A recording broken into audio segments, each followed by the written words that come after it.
All right, coaches, welcome to step 3, our front end offer, the assessment and onboard. This is the first part of your training session. This is what's called your athlete or client life cycle. The goal of this lecture is to create a great first impression, identify goals, assess individuals, kickstart their training and service process all in one day. Why is this important? It creates a seamless process from getting someone in the door to training as soon as possible. So the key points of this lecture: undersell, over-deliver. How do you onboard your new individuals? What does your assessment look like onboard?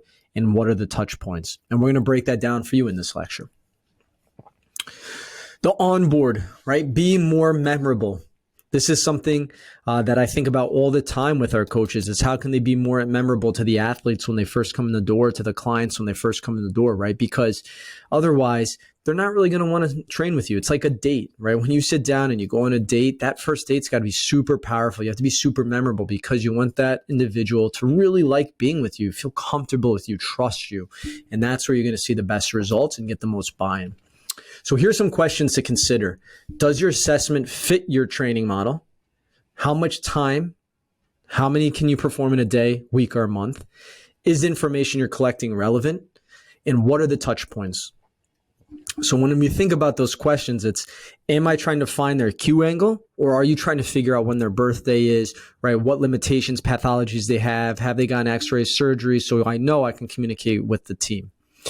And this is our 5-step process for creating an awesome onboard. This is for our adults here, and then we're going to talk about our athletes as well. So step number 1 is your goal setting. This is the initial sit down.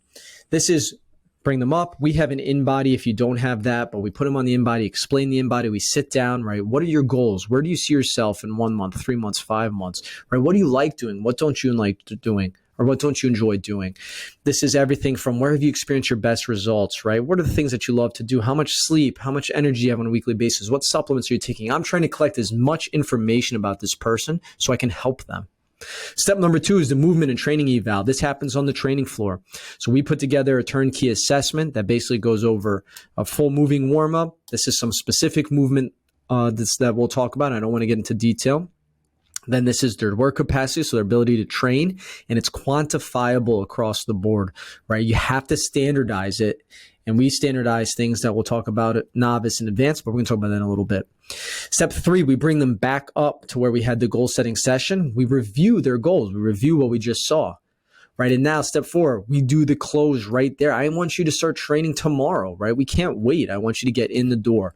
And so this is just a sales process that we have: half off your first month, 10% the second, and then right into regular. But again, I don't want to make this about the sales, but this is just a tactic that we've used that has been super valuable. Step 5, we onboard them. So here are the 3 pieces of technology that we use. Slack, we communicate with our coaches, right? So this is to ensure that, hey, I just had this on board. Please check out their assessment notes in TrueCoach. TrueCoach is our training platform. And then the Facebook community, we add that client to Facebook, we add that client to TrueCoach, and we add that client to MindBody, which is a POS system for private sector facilities. So whatever POS system you have, you guys add them as well. All of that happens within 45 minutes to an hour. Because as soon as they come in, you can't waste time, right, trying to follow up with them or have them do a 1-week trial, or you hear all these different schemes that people come in, try a free session, whatever the case may be, right? You have to get them in the door. You have to figure out, right, their goals, collect all the information, go through this 5-step process, close them right there, and then they're part of your community. This whole process is free. This is an assessment. And then reason why is because we believe we close them, and we actually have a 90% success rate on the same day close using the strategy right here. No sales. How can we service and help you the best? And here, this is also in your teachable resources. This is just our onboard section. So this is where you can see step 1 through 10, right, what it looks like in full. And if you guys have more questions, obviously you can ask them right in the teachable lecture below, and we'll get back to you. So this is the assessment. So this is where we're going to go in detail a little bit more here, right? So gathering the right info. So one of the things that you have to consider more so than anything, it has to fit your training model, because there can't be a delineation between the assessment and the training. You're like, that sounds obvious, but here's what I mean. We standardize, as you can see right here in the bottom, between novice, intermediate, advanced. So it's not just like, yeah, he was good at push-ups or not good at push-ups. It's no, was this individual novice or advanced? So we have 4 exercises: a push-up, a row, goblet squat, and reverse lunge. We have our standardized process. So set the J hooks up to a certain height, the hole at a certain hole, work up relative, work up relative. If they do this amount of reps or hit 10% of body weight for their lower body work, they're a novice. And then it scales up to advanced. And here's why. In our programming, in our training system that you guys can see in the video that I put together on the whiteboard, once you get evaluated, you are either a novice and advanced. Based upon how many days a week you're going to train, you could be a novice 1 through 3, or you could be an advanced 1 through 3. Or if you have certain limitations, pathologies, you're a novice or advanced. We have different upper and lower rehab programs that you get assigned to as well. If you're an athlete, right, you're a novice 2 times a week or unlimited. You're an advanced 2 times a week or unlimited. So we want to make sure that, right, we have this kind of information organized so that we can easily upload them to TrueCoach, right? Drag that template over, make the modifications based upon the individual. It is not set it and forget it.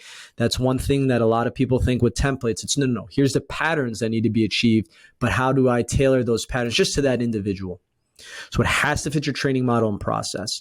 Number 2, you're acclimating individuals to the flow of the gym, right? Because they're going to come into your gym. They're going to be a little intimidated. Maybe they've never trained before, or if they're a young athlete, they see all these super advanced athletes training and they're going to think to themselves, well, I can't get there. So you're acclimating to the flow of the gym. You're identifying any ailments, pathologies, injuries, and medical history. And most importantly, you're including their personal information, right? What do you like to do? Right? When's your birthday? Who are some other people you know in the gym? What kind of music do you like? I'm trying to create, right, an environment that fosters success. And this is our psychological controllable inputs here. So this is how we make sure, right, that we're creating a perfect training environment for them to see results. This is what our assessment looks like, broken down in 5 steps. Movement is a stationary warm-up. Step 2 is movement, but this is more compensations. We do upper and lower internal, external rotation tests, breathing tests. Step 3 is speed and power for athletes. Step 4 is training. This is their strength work, their ability to work. And then step 5, we have a cardiovascular component that includes their work capacity.